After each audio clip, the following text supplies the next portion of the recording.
Right, so we're back again here. So last video we showed you when we removed and how we removed your piston, where the oil rings would sit. So now we're just going to show you here quickly before we start assembling the motor again, where your valves would be sitting. So your valves would be controlled here off of your cam. So every time that valve here hits the top of this, it would allow it to close to, let's say, allow a fuel mixture to come through as opposed to your air, and vice versa. So just assembling it again. Now this is just a wee practice motor, so we'll just give you a rough understanding. We'll use this letters here. I can't really see if you can see that on the camera, but we'll use that as our timing dot, and you can see we have one here as well. So we'll pop these yokes back in. You just want to make sure that they both align. It's just so that the timing is correct. Before we do so, we'll put the piston back in quickly. Now when you're doing this on an ordinary motor that does have the oil rings on, you will have to get a piston compressor. Luckily on this one we wouldn't need it as we've taken them out.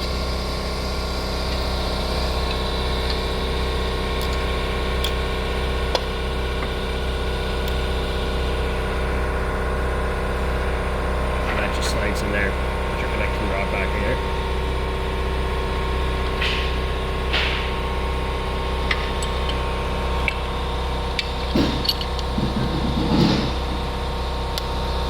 Slides back in place, and then you put your two bolts back in.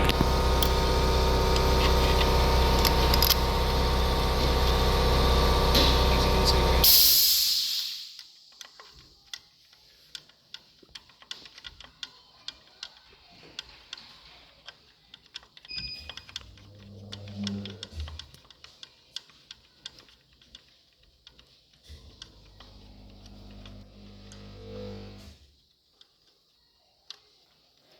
I always do the bottom one first before I start moving on to the top one. It's just a bit easier.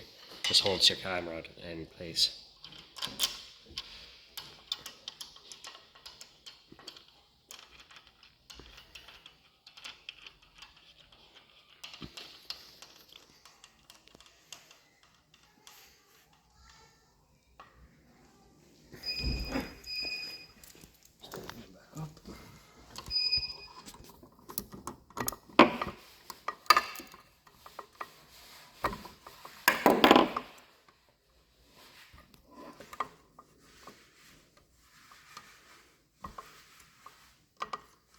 Just want to have them as finger tight as you can. Less work than on your electric.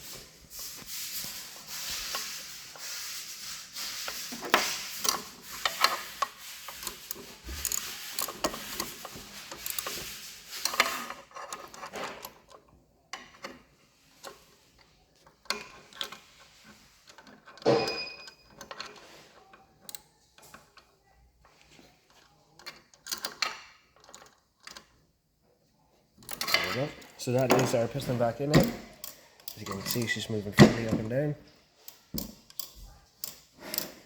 Put our cam back in here. Make sure that our lines are perfectly lined up here. Yet again, we're just looking so that these two line up perfectly. Like so. And as you can see, they'll move and operate together. Pop her back in. Your rocket cover.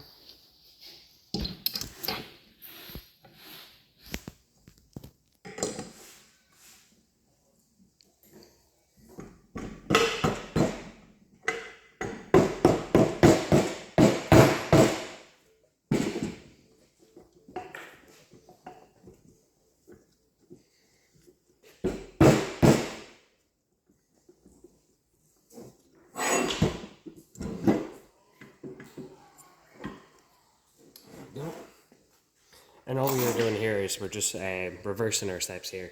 So we started off here and we worked our way this way, so now we're just going to do it vice versa.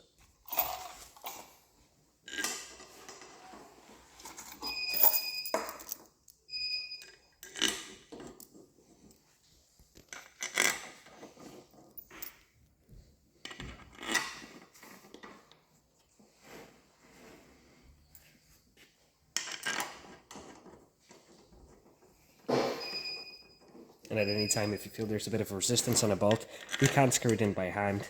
take a step back, take it off again, just check and see, because the last thing you want to do is thread your bolt.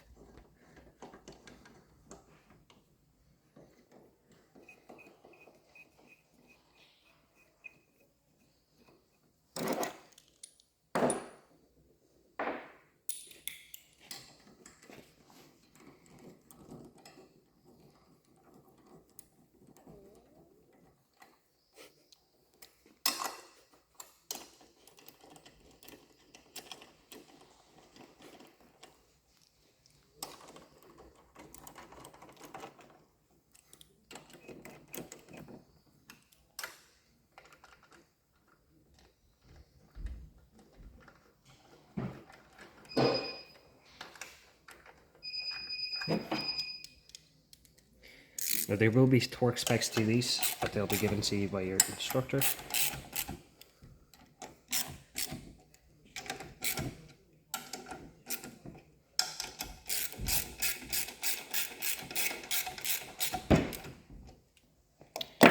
Yeah. We'll move on here now to our head again.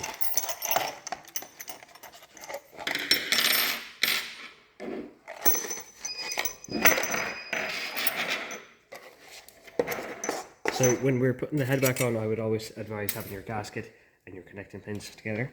The two go at the bottom here, and this will just keep your gasket in place. And put your connecting rods in secondly. As you can look, if you see into the motor, you'll see that there's these two wee pins, and they literally just slide into them, and they sit like that.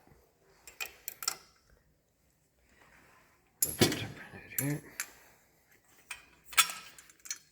This is a tricky enough wee step when you're putting this back on, because your heat shield is just going to knock off the side of it. So what you want to do is these two connecting rods, bring them through here. But if you look at it at this angle, they do have to go throughout the top, because they'll hit off the flanges over here. So just take your time in doing so.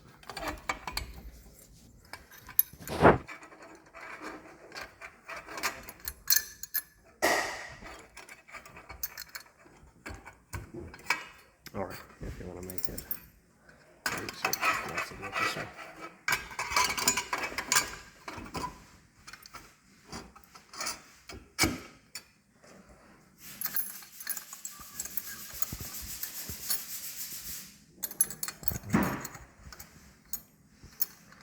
And just keep in mind, these do have to sit over your rods, so just bring it out slightly and sit over it.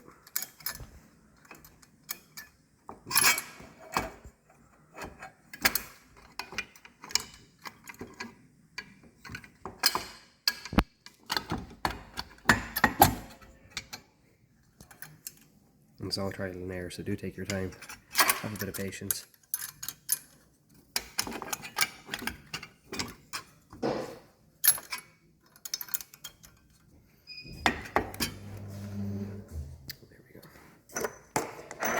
To our bolts here, we'll keep them in place. So we have 4 of these in total. This will be your 12 mil.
And yet again, these would have torque specs, but just for the reference of the video, we'll just use rough measurements.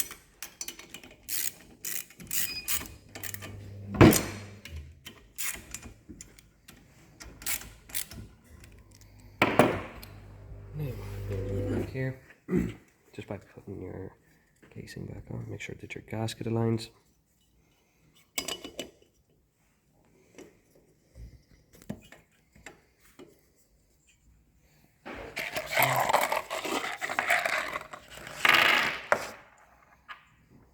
And these will be 10mm.